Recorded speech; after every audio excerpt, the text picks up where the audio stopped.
আপনারা আমাদের সঙ্গে গ্রামবাসী সবসময় সহযোগিতা করে আসছেন এবং ভবিষ্যতেও করবেন।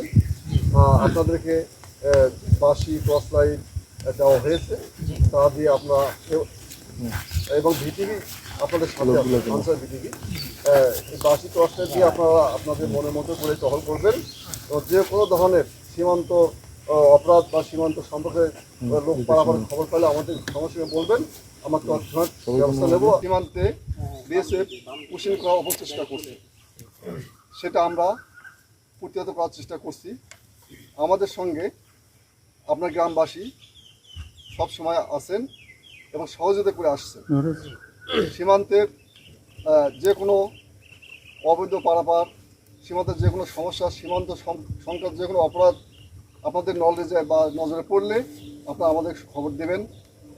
আমরা সবসময় সীমান্তের সময় সজাগ আছি এবং আপনাদেরকে যে বাঁশি এবং টর্চ লাইট দেওয়া হয়েছে তা দিয়ে আপনারা আপনাদের মতো করে টহল করবেন এবং আপনার নলেজে কোনো কিছু আসলে সঙ্গে সঙ্গে খবর দেবেন। বিজিবি সীমান্ত সুরক্ষায় সবসময় সজাগ আছে এবং থাকবে।